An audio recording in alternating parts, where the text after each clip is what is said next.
प्रिय छात्रों, एक बार फिर से आपका जनरल सरस्वती विद्या मंदिर इंटर कॉलेज बरेली द्वारा चलाई जा रही ऑनलाइन कक्षाओं में स्वागत है। इससे पहले आप काव्य, व्याकरण, संधियाँ ये सब पढ़ चुके हैं। काव्य के 2 पाठ भी आप लोगों ने पढ़े हैं, उसकी PDF भेजी गई हैं, आप काम कर रहे होंगे। संस्कृत के भी 2 पाठ पढ़ाए गए हैं, उनको भी आप लोगों ने कर लिया होगा और उसी क्रम में काम को करें। पहले काव्य खंड, मध्य में गद्य खंड और उसके पश्चात फिर काव्य, व्याकरण और संस्कृत का काम। तो आज हिंदी में हम लोग पहला पाठ राष्ट्र का स्वरूप भारतेंदु हरिश्चंद्र द्वारा लिखित, वासुदेव शरण अग्रवाल द्वारा लिखित है, इसको पढ़ेंगे।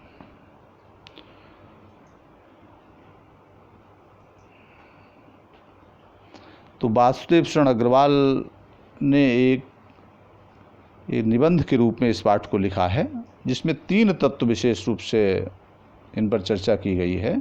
वो 3 तत्व हैं पृथ्वी, जन और संस्कृति। ये राष्ट्र के लिए तीनों तत्व बहुत महत्वपूर्ण हैं और उन्होंने भूमि को माता और स्वयं को उसका पुत्र माना है। माता भूमि, पुत्रो अहम पृथिव्या। इसलिए राष्ट्रीय की भावना के लिए, राष्ट्रीयता की भावना के उदय के लिए ये भाव आवश्यक है और राष्ट्र के समग्र विकास के लिए भूमि और जन का जो संबंध है बड़ा मजबूत होना चाहिए। और इसी के संबंध में लेखक ने अपने विचार व्यक्त किए हैं और उसको देखते जाएं, चलें। भूमि पर बसने वाला जन और जन की संस्कृति, भूमि पर बसने वाला जन और जन की संस्कृति, ये तीनों के सम्मिलन से राष्ट्र का स्वरूप बनता है। प्रश्न बनेगा इसमें, राष्ट्र का स्वरूप कैसे बनता है? तो आप उसका उत्तर देंगे कि भूमि और भूमि पर बसने वाले जन और उनकी संस्कृति, इन तीनों के सम्मिलन से राष्ट्र का स्वरूप बनता है। भूमि का निर्माण देवों ने किया है, वह अनंत काल से है। प्रश्न बन जाता है, भूमि का निर्माण किसने किया है? आप उत्तर दे देंगे, वह भूमि का निर्माण देवों ने किया है। तो पैराग्राफ से भी हम लोग प्रश्न छांटते हुए चलेंगे और छोटे छोटे प्रश्नों को बनाते हुए चलेंगे। भूमि कब से है? अनंत काल से है और उसके भौतिक रूप, सौंदर्य और समृद्धि के प्रति सचेत होना हमारा कर्तव्य है। तो भूमि के पार्थिव स्वरूप के प्रति हम जितना अधिक जागृत होंगे। पार्थिव स्वरूप क्या है? पृथ्वी के जो तत्व हैं, पार्थिव तत्व, पृथ्वी, जल, अग्नि, वायु और आकाश, ये क्या है? ये पार्थिव तत्व हैं। इसके प्रति हम जितने अधिक जागृत होंगे उतनी ही हमारी राष्ट्रीयता बलवती होगी। भूमि के प्रति, जल के प्रति, वायु के प्रति हमारी वायु शुद्ध हो, हमारा जल शुद्ध हो, हमारा जल का संचय हो, हमारा जल अपवित्र ना हो, उसका बहाव बेकार में ना हो, ये सारी जागरूकता हमारे अंदर चाहिए। और ऐसा अगर करते हैं तो हमारी राष्ट्रीयता जो है बलवती होगी, मजबूत होगी। और यही राष्ट्रीयता का भाव समस्त राष्ट्रीय विचारधाराओं की जननी है और इसलिए हमें पृथ्वी के साथ जुड़ना पड़ेगा। और जो राष्ट्रीयता, जो राष्ट्रीय भाव पृथ्वी से जुड़ा हुआ नहीं होगा, उतना ही हमारी राष्ट्रीयता, हमारा राष्ट्रीय भाव कमज़ोर होगा। इसलिए हमें पृथ्वी के भौतिक स्वरूप की आद्योपांत जानकारी करना। हमारा जल है, उस जल का स्रोत क्या है, जल की पवित्रता कैसे रह सकती है। पृथ्वी है तो पृथ्वी का कटान ना हो, पृथ्वी हमारी उपजाऊ हो, ये सारी चीज़ें, इनकी पहचानना, इसके बारे में जानना, इनकी समृद्धि कैसे हो, ये सब समझना हमारा कर्तव्य है, आवश्यक धर्म है। तो इस सब की पूर्ति हम हजारों प्रकार से करनी चाहिए। पृथ्वी से जिस वस्तु का संबंध है, चाहे वो छोटी हो या बड़ी, उसका कुशल क्षेम पूछने के लिए हमें कमर कसनी चाहिए। पृथ्वी का सांगोपांग अध्ययन जागरणशील राष्ट्र के लिए बहुत आनंदप्रद और कर्तव्य माना गया है। गांवों और नगरों में सैकड़ों केंद्रों से इस प्रकार के अध्ययन का सूत्रपात होना आवश्यक है। गांव और नगर तक हर जगह हमारी पहुंच होनी चाहिए कि हमारे राष्ट्र में क्या क्या है। उदाहरण के लिए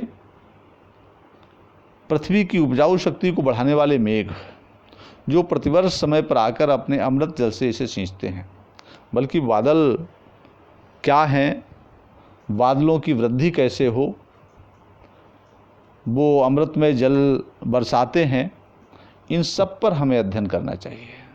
फिर बादलों का निर्माण, पहले यज्ञ होते थे, बड़े बड़े यज्ञ होते थे और उस यज्ञों के कारण बादल बनते थे। यज्ञात भवन्ति पर्जन्या, पर्जन्याद अन्न समुद्भवा। यज्ञ से बादल बनते थे, बादलों से वर्षा होती थी और उससे अन्न उत्पन्न होता था। और उन मेघ जलों से परिवर्धित प्रत्येक तृणलता और वनस्पति का सूक्ष्म परिचय करना भी हमारा कर्तव्य है। अर्थात जो वनस्पतियां हैं उनका भी परिचय मुझे आना चाहिए।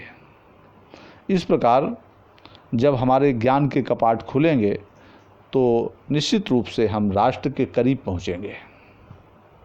एक पैराग्राफ लास्ट वाला, इसे ध्यान से टिक भी कर लेंगे, कर भी लेंगे आप लोग।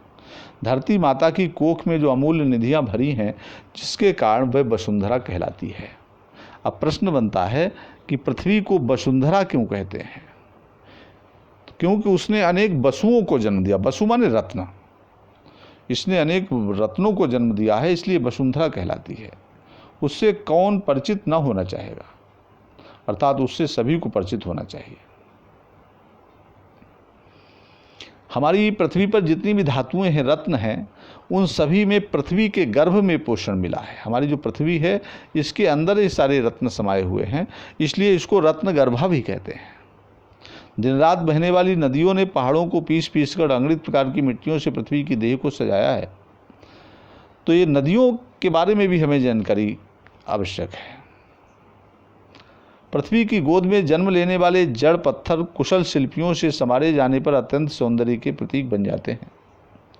अर्थात पृथ्वी के गर्भ में, पृथ्वी की गोद में जो पत्थर हैं, नग हैं, नीलम है, पुखराज हैं, ये सब क्या है? ये नग हैं।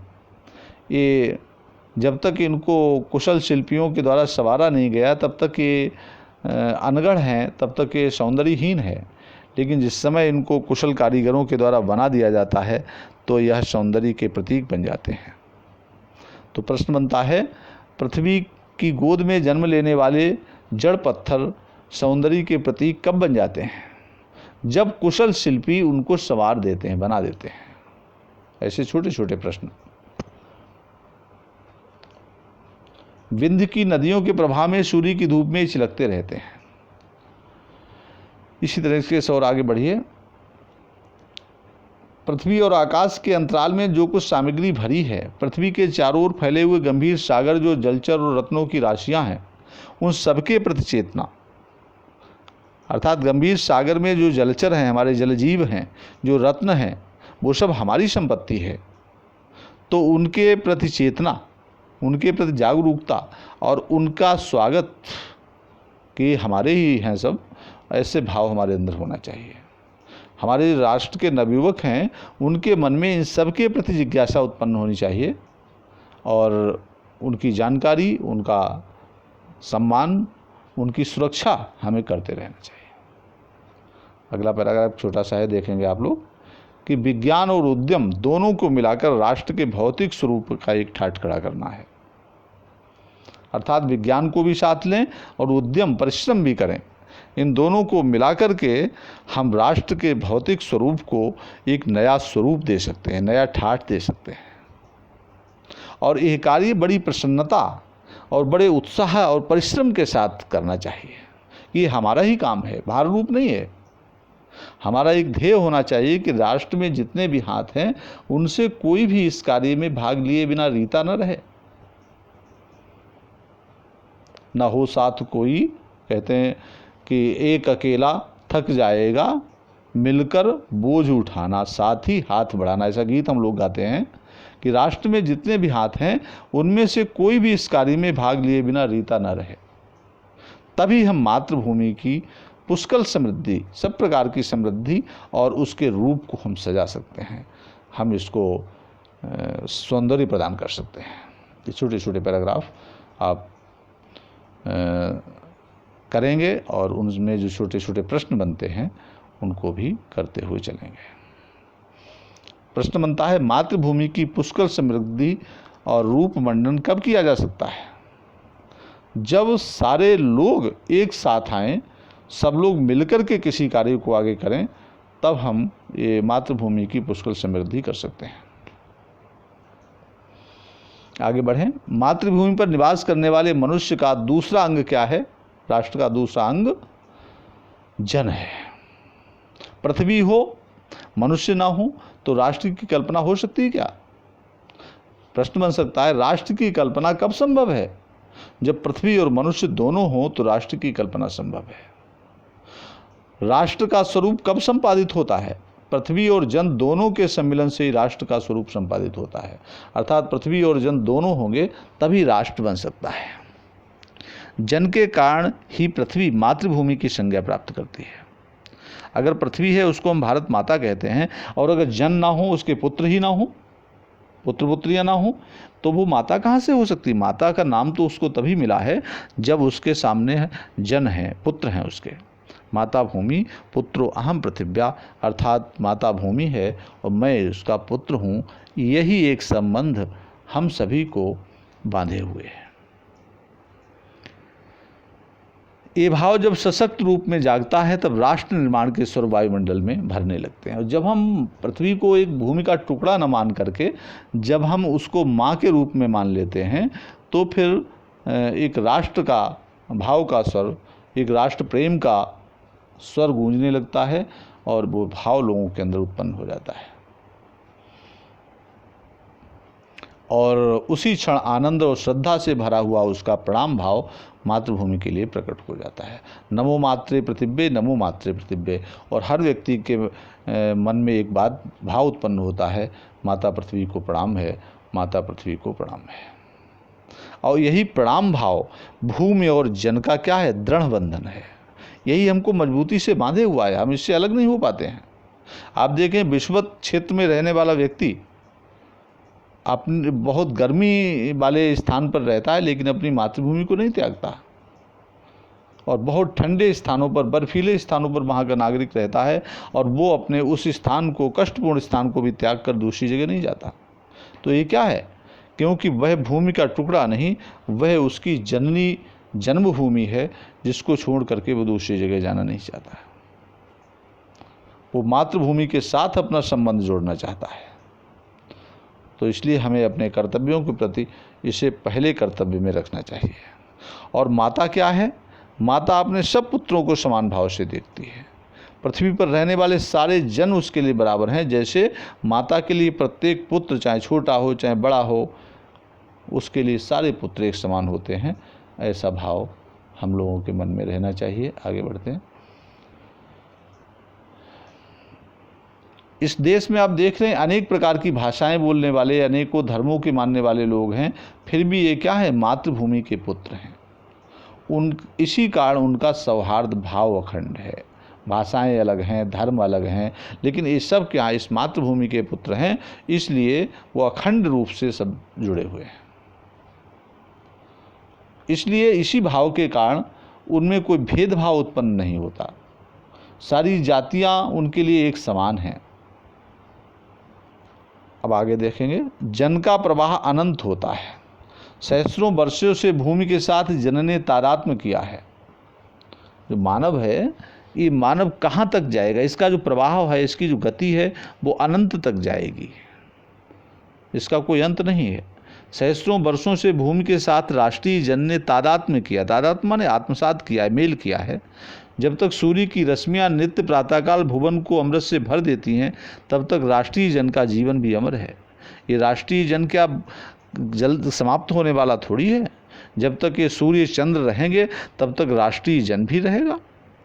इतिहास के अनेक उतार चढ़ाव आने के बाद भी राष्ट्र निवासी नई नई उठती लहरों से आगे बढ़ने के लिए अजर अमर हैं।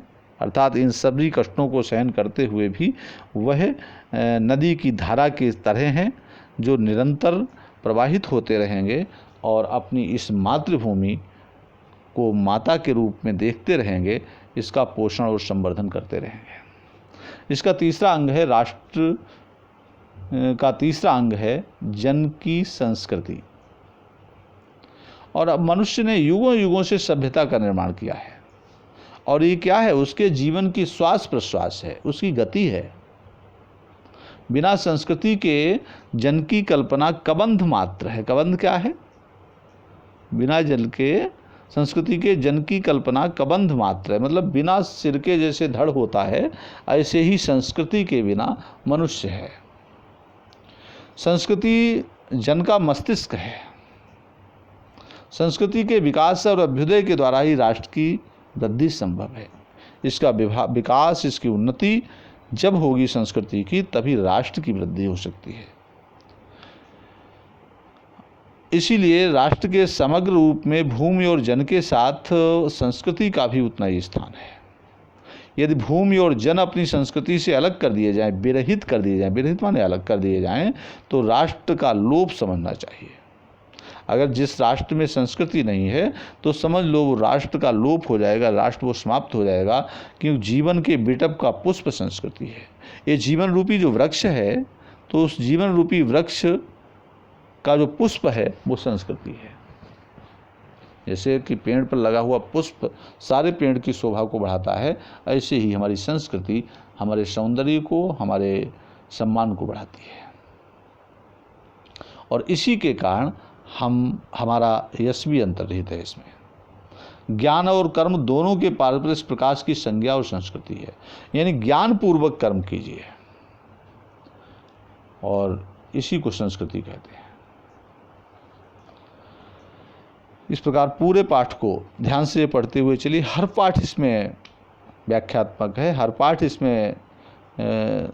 पाठ में हर लाइन में इसमें जो है आपको प्रश्न मिलते हुए चलेंगे। और आगे देखें, जंगल में जिस प्रकार अनेक लता वृक्ष और वनस्पति अपने अपने अदम्य भाव से, अदम्य माने बहुत ही साहसपूर्वक उठते हुए परस्पर सम्मिलन से अविरोधी स्थिति प्राप्त करते हैं, यानी सभी आगे बढ़ते हैं। जंगल में आप देख रहे हैं, एक वृक्ष नहीं, सब बढ़ते हैं। और उसी प्रकार राष्ट्रीय जन अपनी अपनी संस्कृतियों के द्वारा उसके साथ मिलकर राष्ट्र में रहते हैं। उसी प्रकार राष्ट्र में रहने वाले लोग भी वृद्धि करते हैं, लेकिन संस्कृति के बल पर कोई कम वृद्धि कर पाता है, कोई अधिक वृद्धि कर जाता है, लेकिन सब एक दूसरे को आत्मसात करते हुए एक साथ बढ़ते हैं, रहते हैं। जिस प्रकार अनेक प्रवाह नदियों के रूप में मिलकर समुद्र में एक रूप हो जाते हैं, उसी प्रकार राष्ट्रीय जीवन की अनेक विधियां राष्ट्रीय संस्कृति में मिल जाती हैं।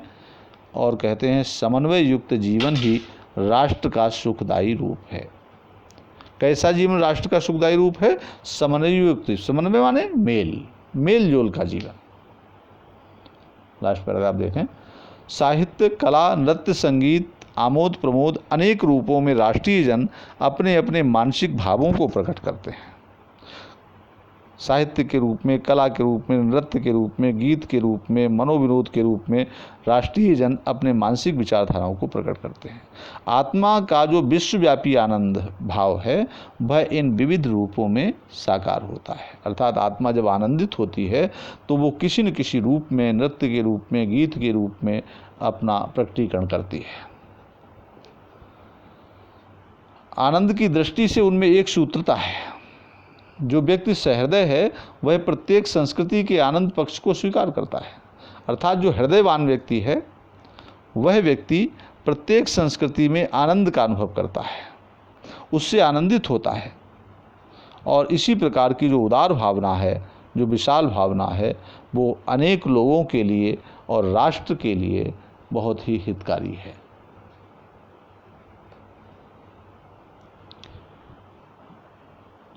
पूर्वजों ने चरित्र और धर्म, विज्ञान, साहित्य, कला और संस्कृति के क्षेत्र में जो कुछ पराक्रम किया है, अर्थात हमारे पूर्वजों ने चरित्र के क्षेत्र में, धर्म के क्षेत्र में, विज्ञान के क्षेत्र में, साहित्य के क्षेत्र में, कला और संस्कृति के क्षेत्र में जो कुछ भी वृद्धि की है, जो कुछ भी हमको दिया है, उस सारे विस्तार को हम बड़े गौरव के साथ धारण करते हैं।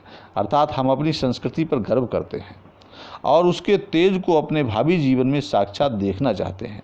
अर्थात उन गुणों को अपने जीवन में उतार कर और अपने भविष्य को संवारना चाहते हैं।